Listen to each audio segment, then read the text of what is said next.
Welcome to this press conference after the virtual EBSCO meeting this morning with a focus on the WHO reform.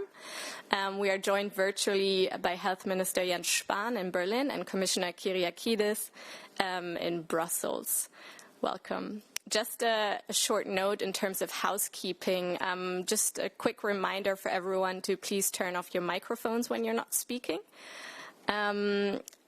As I just mentioned, we have translation available in English, French, and German. So thank you very much to the interpreters that are making this possible, so everyone can listen to it in their own language. I now hand over to Minister Jens Spahn. Sie haben das Wort, Herr Spahn. Ja, vielen Dank. Thank you very much indeed, meine Damen und Herren. Ladies and gentlemen, even though it's not surprising, I'm in a rather unusual situation. I'm in quarantine. So I headed the council, I chaired it from home, and I think things went quite smoothly. The interpreter apologizes. There are lots of fluctuations in the sound, which is making it hard to hear. But regardless of the fact that I myself am affected by the pandemic, it is a challenge for us as private individuals, as communities, but as ministers and as the European Union as well. It's a huge challenge, and we know that we can't overcome it alone. We can only overcome it together within the European Union. So what it calls for is understanding and acceptance. Wir sind diesem Virus nicht machtlos ausgeliefert. We're not powerless in the face of it. After all, there are hygiene measures and masks. We can wear masks, but we need to coordinate strategies with other member states, and that came across very clearly. But it's important that people take charge of their own responsibilities on a daily basis. So I'm very grateful for the show of solidarity and cohesion among health ministers, colleagues within the European Union. I'm very glad to see evidence of that once again. Yesterday there was a meeting of the heads of state or government who had an exchange of views, and we had a meeting today, and that sends out a strong signal. I'm afraid the sound is very difficult to hear. We're just having to pick out bits and pieces of it. So I think that this shows that it is a real challenge, but the consequence ensuing from that simple truth is not easy. It calls for constant resilience and readiness to coordinate and to make compromises as well. We need to agree, for example, what the implications are for travel. That includes travel within Europe. And what about distribution of vaccines and the like? At the beginning of the pandemic, we learned that in Europe, we need to stand together as Europe, because without solidarity, there is no Europe. The Commission, dear Stella, has also submitted proposals for overcoming the crisis, and we were keen to discuss those on behalf of the German presidency as well. And we had a first discussion of those, and it calls upon member states to make the Corona Alert apps interoperable, and we're very grateful that we've been able to make a start on that. There are some European countries which have interoperable Corona Alert style apps with the support of the Commission. We've already done that, a number have, and others will be following suit. And there's a similar idea behind the need for to package and bundle vaccine provision and to see how we can coordinate. Once a vaccine has been authorized, then we need to continue to coordinate, not least in order to ensure an increase in acceptance, because it's all about distribution and monitoring within the European Union as well, and cooperation is vital for that.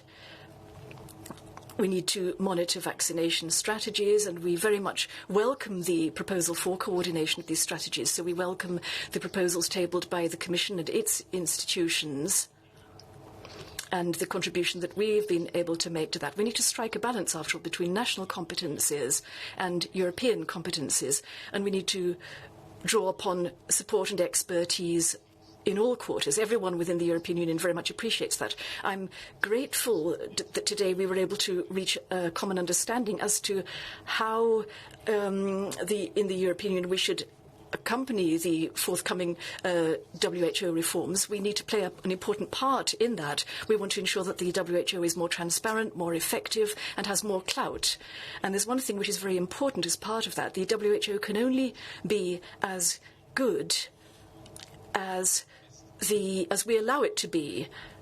All of us working on behalf of international organisations, we can all only be as good as the way in which we shape the organisations and the funding which we provide for them as well. We discussed that idea as well, the idea of compulsory contributions being paid, so that ultimately the discussion of the idea of private funding of the WHO can be countered in that it will only work if there is sufficient willingness on the part of the WHO member states to provide funding for it. It's important that information is made available, and here too, as we've seen in the course of the pandemic, here again, an international institution can only be as good as the information that it gets from the member states, and that applies specifically in respect of the ECDC as well. It can only be as good as we allow it to be, we enable it to be, by providing it with all the relevant information that we have available.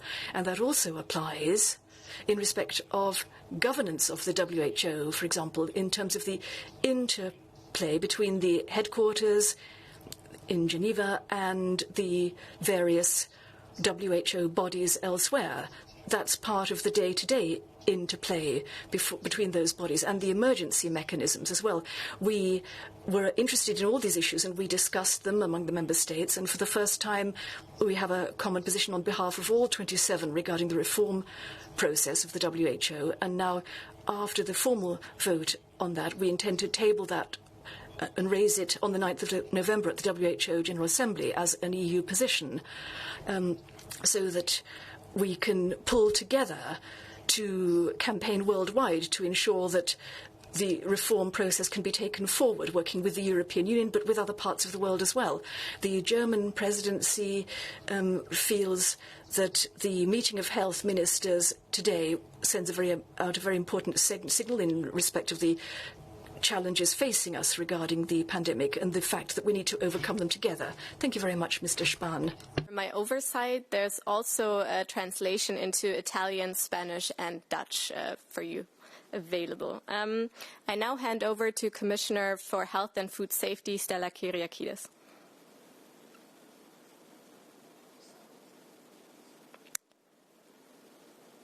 Commissioner, we cannot hear you.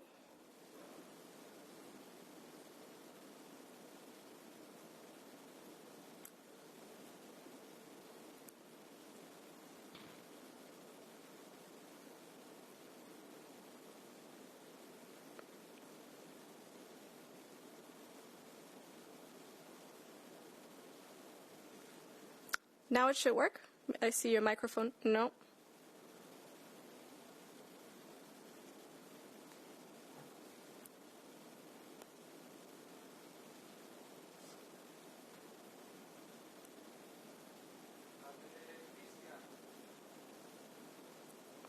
I think our technical colleagues are getting in touch with your colleagues.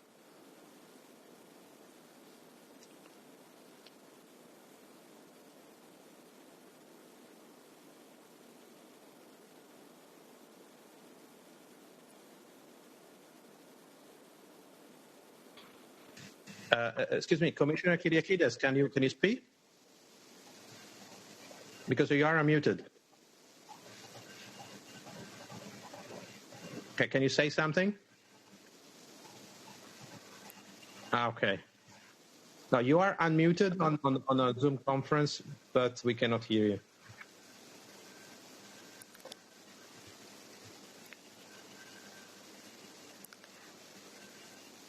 May I suggest that while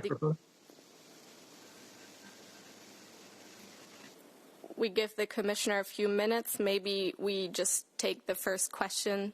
Yeah? Is that okay for you, Commissioner? Then I might take the first question while the Commissioner and her team are looking into the situation. And I see that there's a question from Francesco Guarascio from Reuters.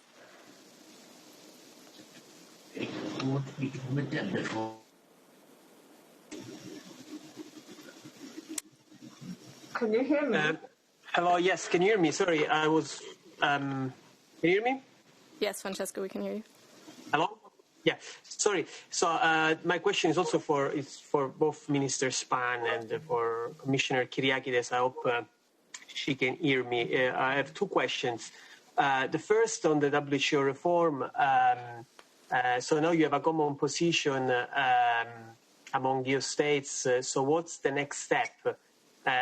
You will present this common position at the WHO Assembly in mid-November, but when do you expect the WHO reform process to begin, and when should it be concluded?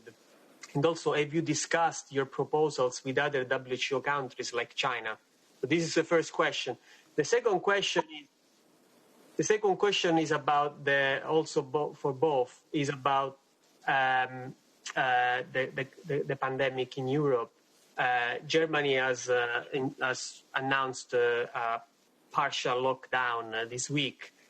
Would you advise other EU states to introduce lockdowns or partial lockdowns as soon as possible to limit the spread of the pandemic? Thank you, Francesco. I will hand over to Minister Spahn. Ja, vielen Dank. Thank you very much. Thank you very much. Zum einen zur WHO-Reform. First of all, on the WHO reform, of course, we do want a common position. Allies all over the world. Und das zum Beispiel. For example, within the G7, we want to find allies. We have Germany, Italy, and France who will be campaigning for support to our position within the G7. And we have members of the European Union on the executive board of the WHO who can advocate our position as well. So to sum up, basically what that means is that, of course, we want to find many partners worldwide who will work together with us to take forward WHO reforms, and it's vital that we make a start now. I don't think there's anything to be said for the idea that we'll wait until the pandemic is over and only then set a process in motion. And then that perhaps at some stage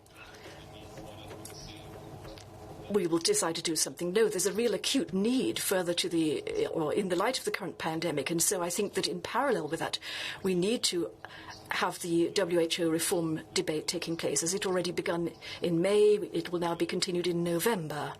And as the EU, and on behalf of the German government as well, I can say that as Germany, we will also be active drivers of this process. And we will be sparing no efforts in that regard. And after all, it is really important that we have an opportunity to discuss with other people, other countries in the world as well, and advocating our approach. Now, as regards the situation in Europe in respect of the pandemic, well, in Germany, as you know, this week we did take a decision to implement measures which are intended first and foremost to ensure that schools, nursery schools and economic life industry as far as possible can continue to operate. But at the same time, that means that there are other areas where we need to cut back on contacts significantly. And we can only the virus is only spread when contacts take place after all. And I myself have experienced the need to implement the rules involving reducing contacts, hygiene and wearing masks. But you can't get the risk down to zero.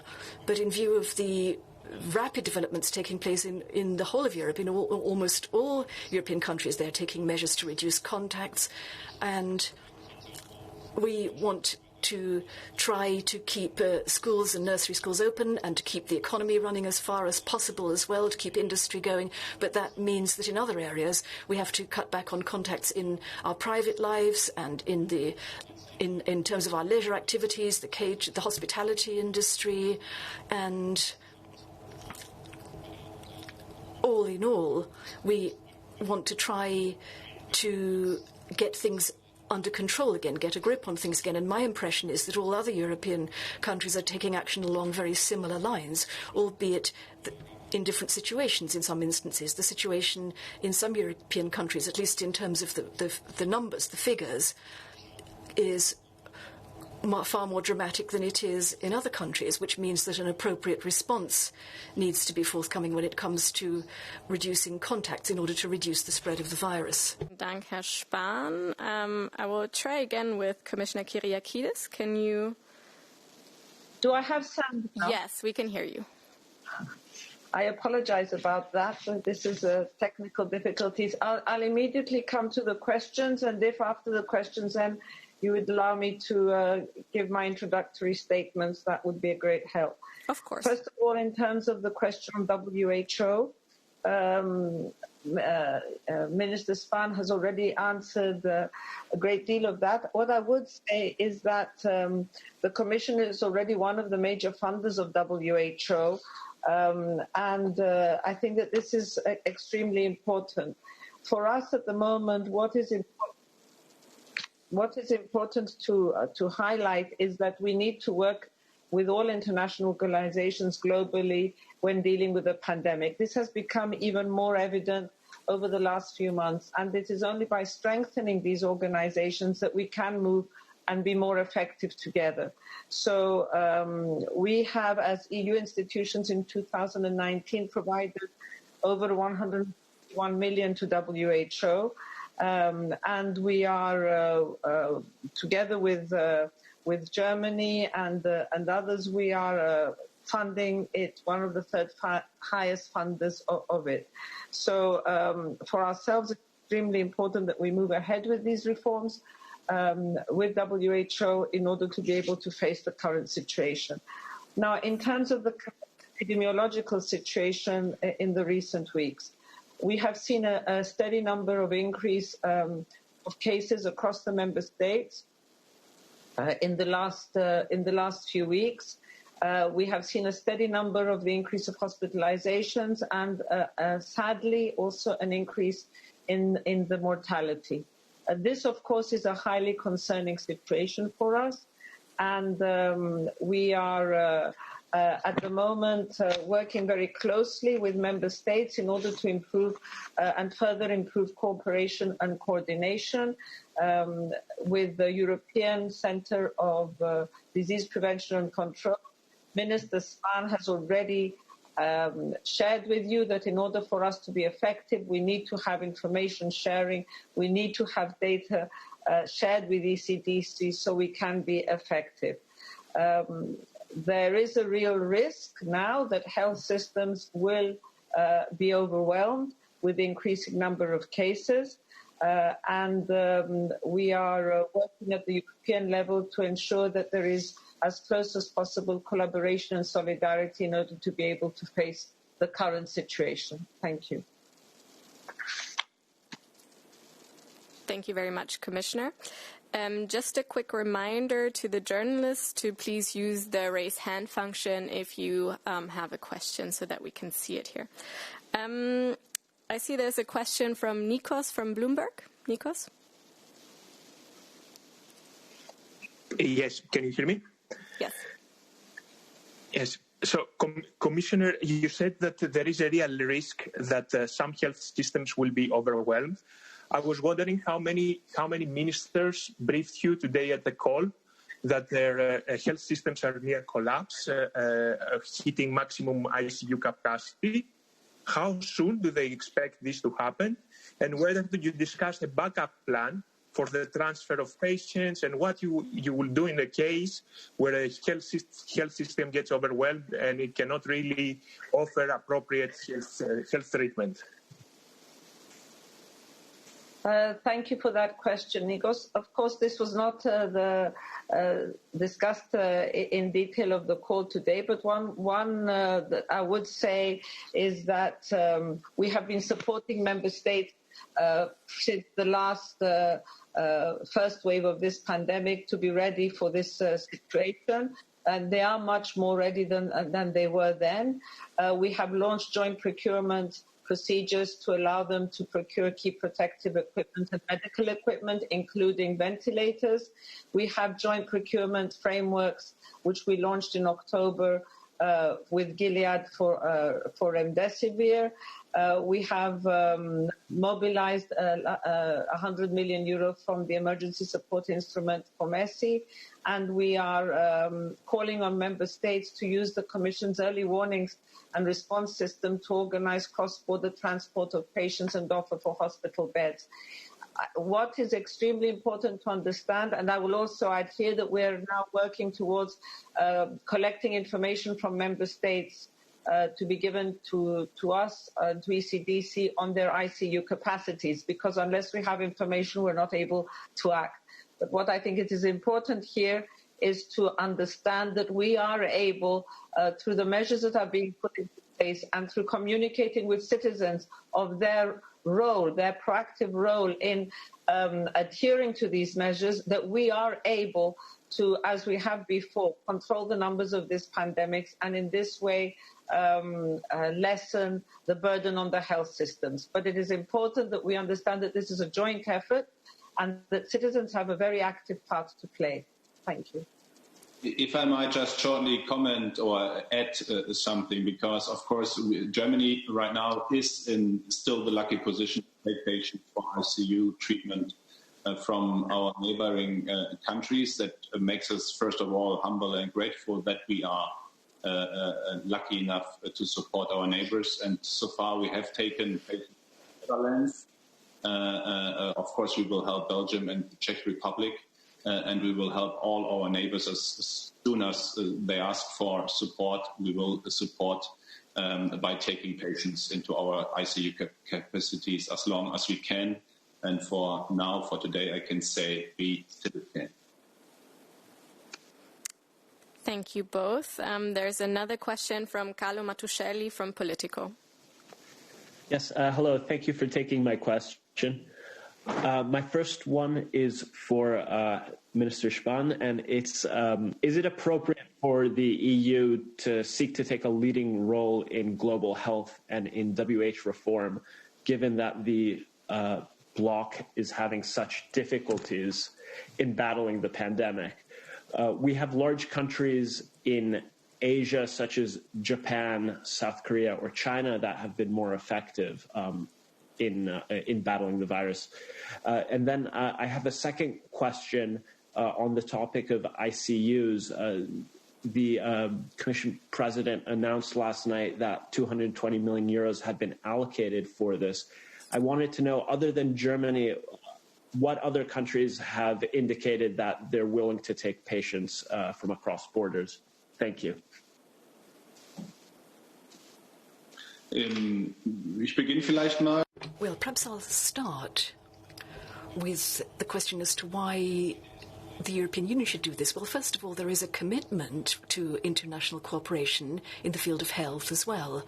And that commitment to multilateral international commitment takes very different forms in different parts of the world. But as European Union and member states of the European Union, we're very deeply committed to cooperation in international fora, particularly in the field of health as well. That was apparent before the corona epidemic, but I think it's now even more apparent. And so, of course, we need to learn from each other in an exchange of information. We need to learn from other countries who are more successful in combating the pandemic, who have more successful approaches to contribute to the discussion, but at the same time, we need to shape the WHO and we need to provide it with resources. We need to provide it with information and we need to exchange views within the WHO regarding these successful approaches. And I think that can serve as a very strong and a very important signal that all 27 EU member states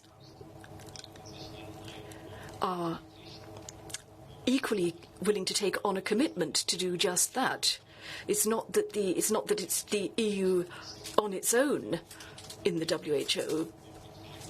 The EU can't keep the organisation going on its own, as it were, but it is a part of the WHO, because if I look at the WHO resources, the financial resources, and if I look at the level of engagement and commitment, then my feeling is that the European Union, with its member states at the moment, really plays a very key role in this area. It has a very strong role to play. Thank you, Minister Spahn. And if I may come in here, because there was a question to myself, but also I just wanted to add to what Minister Spahn said, and really to send the message that the WHO is really what we make of it. It's how we shape it and how we support it and how we use it.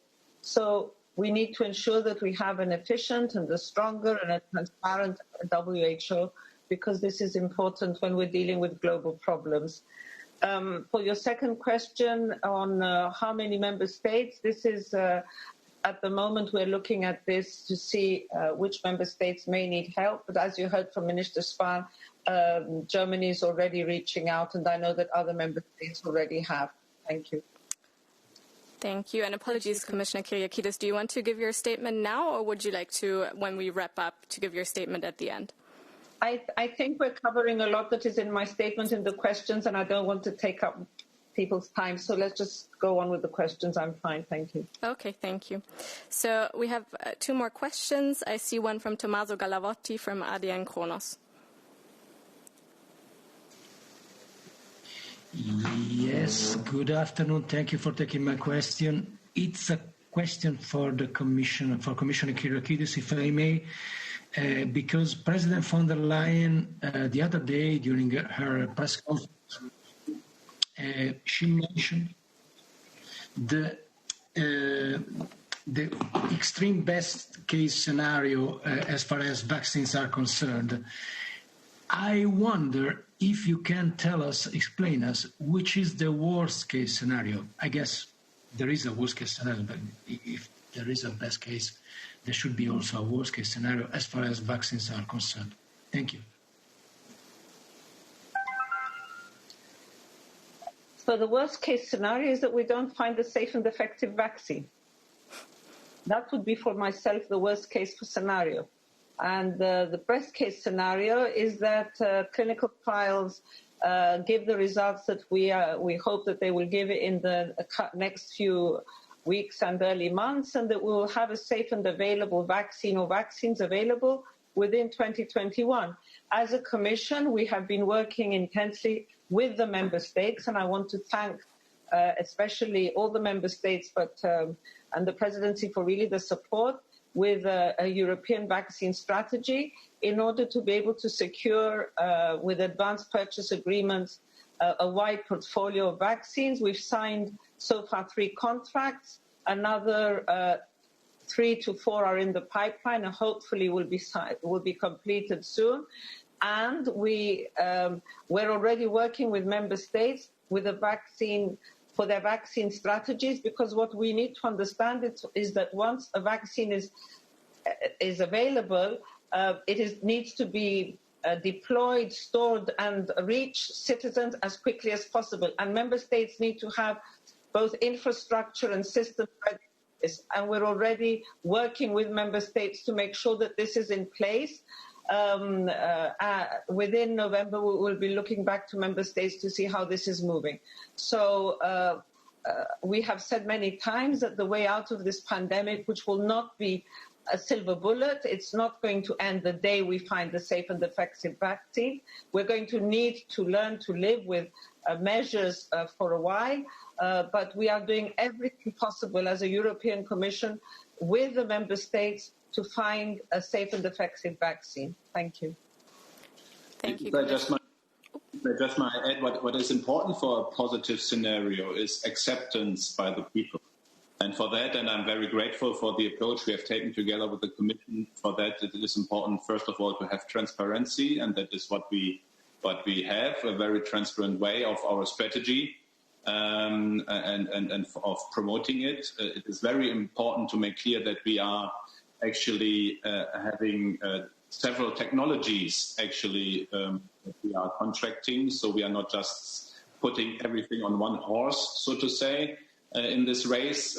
mRNA, vector technology, different kind of approaches, which is important to me. It is important to me that we make clear from the beginning that all 27 member states, no matter how big they are, how small they are, what the GDP is, that all participate and get doses from the very beginning, proportional to the population size. And what I find most important for acceptance, by the way, is that we made clear from the beginning that we will wait for clinical trials phase 3 results before there will be an approval.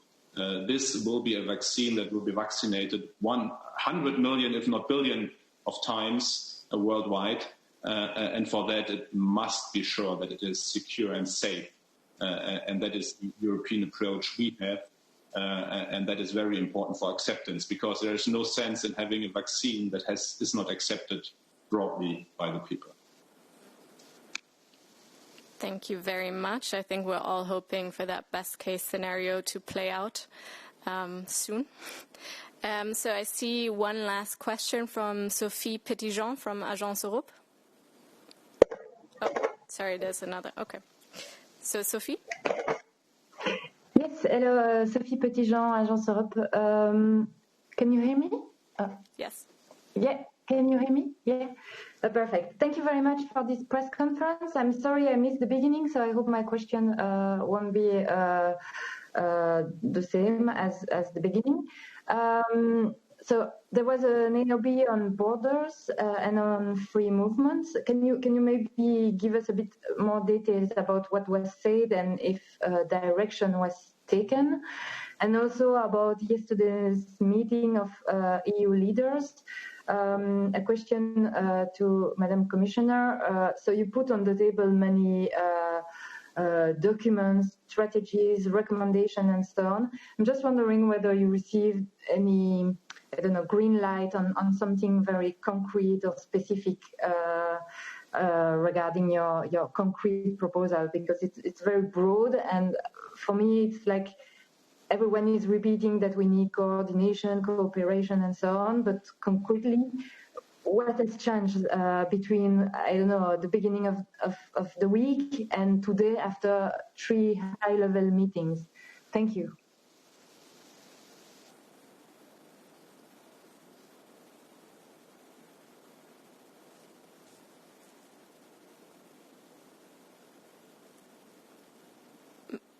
May I hand over to Commissioner Kyriakides?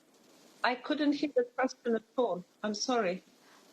Okay, Sophie, can you someone repeat the question to me? I didn't have. It was very interrupted sound. Sophie, can you maybe repeat your question? Yes, I hope the sound will be better. So I had 2 questions. The first one was about the AOB and borders, free movement. And my second question was about the reaction the Commission received regarding its proposal, the package which was put on the table on Thursday, I think. So my question was, what has changed between, I don't know, the beginning of the week and today after 3 high-level meetings? Because we are always talking about solidarity and cooperation, but what has changed? I mean, I hope you got the sound this time. Commissioner, could you hear her? Otherwise, I will just summarize. She asked what has changed after the European Council meeting. Have you gotten anything concrete that you should work on? And the other question was on the AOB on the borders. Well, first of all, the council meeting was yesterday evening. We've already are taking forward a number of the suggestions that have come out from the council meeting. I think the important message here was that there was agreed on the need for solidarity, coordination, cooperation at many different levels, including the issues to do with the need to share data information with ECDC, the need for testing strategies, the discussion on rapid antigen testing. May I remind you that we have been working with this very, very closely, and we're currently working on a joint procurement as well for rapid antigen tests. I think the first question was on board. I didn't hear it, but I think it was on borders. We have put forward the importance of coordinating our approaches to travel restrictions. This is crucial for our citizens, and we need to move with this as quickly as possible. We adopted a color-coded system about 2 weeks ago. This now needs to be implemented, and we're looking at other ways in which we can move forward. Thank you. I couldn't hear it. Thank you, Commissioner. There's one last question from Thomas Gutschka from FAZ. Ja, vielen Dank. Yes, thank you. We have interpretation from German, so I'm going to put my question to Health Minister Spahn in German. Minister, if I'm not much mistaken, in February you were strongly advocating the idea of uniform forms to trace travels abroad. It applied to flights in particular. And now, as things stand, the European Union is still working towards a uniform passenger locator form, but it's the end of October and we still don't have one. Why is it so difficult? Why isn't it possible to take what is in fact a relatively simple task and get it done within the space of a few weeks? Because more than 6 months have elapsed already. Thank you. Well, if I could reply directly. Well, first of all, what we've said still stands. The European Union can only be as good as its member states allow it to be. And in the course of the German Council presidency, we've experienced just how challenging it is to ensure that all 27 member states can sign up to a common framework when it comes to travel and testing in relation to travel outside the European Union, and determining and defining risk areas and quarantine rules. So if you're asking why it needs rather more time, well, it needs time to get all 27 member states on the same page, as it were, and there were also some technical challenges which we could comment on in more detail, because at least in Germany, in November, we will last be making a start on a digital entry system for travellers, and we've been working on this, and other countries already have this sort of thing as well, but we've made fairly good progress, and I know what a huge technical challenge this has been in Germany, and it certainly is at European level as well. But I would agree with you that the sooner the better, I would say. Okay, Commissioner Kyriakides, do you want to add to this? If I could add to that, we have 11 member states so far with a digital format. There have been many important questions which have had to be dealt with. It's not such a simple exercise, as Minister Spahn have said, to do with data protection, etc. And we're holding a pilot within November, and we hope that the European system will be, the European-wide system will be available at the end of this year. All the member states have showed an interest in joining this, and we hope to be holding a pilot of this within the next few weeks. Thank you. Thank you, Commissioner. I just want to see if there are any final remarks from the Minister or the Commissioner before we end the session.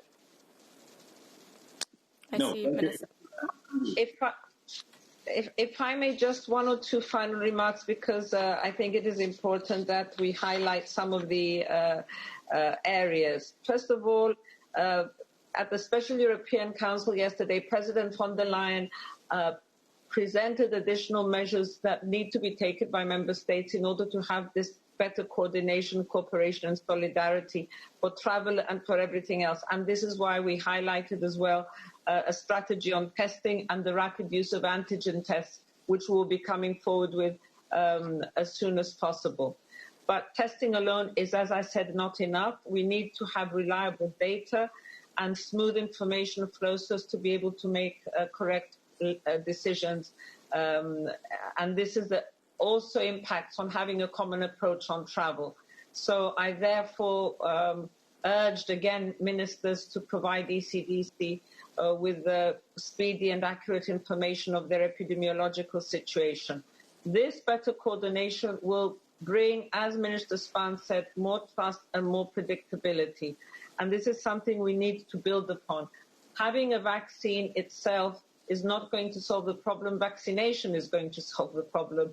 So we need to have this level of transparency and to really send the message that we are not going to lower the bar in terms of safety for a vaccine. And finally, I just wanted to highlight that on the 11th of November, we will be presenting our first step towards the European Health Union, presenting with stronger mandates for ECDC and the European Medicines Agency in order to improve their crisis response capacity. And this I think is out of crisis as this one also come opportunities, and this is the start of a process for a more secure, a more prepared, a better prepared and a more resilient EU that really does do what citizens expect of us, to protect their health. So with that, I thank you for your attention, and I apologize about the technical difficulties, but this comes with teleworking. Thank you.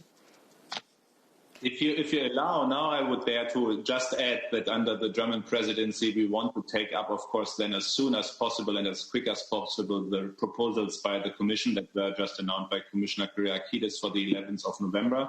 We want to start then to discuss it within the Council on all levels and to find a position on that as soon as possible, especially regarding legislative proposals that be there for the ECDC or the EMA mandate, so that actually conclusions can be taken as soon as possible. By the way, EU for Health, we have found already a council conclusion on the EU for Health, and now we want to start the trilogue as soon as possible. The Parliament will vote on its position very soon, and then we want to finish the trilogue within this year, because it is important for all member states and the European Union that EU for Health will be starting 2021. Thank you very much for these very interesting final remarks. So thank you to the Minister, thank you to the Commissioner, thank you to the interpreters as well. Thank you for this, and have a very nice weekend. Bye.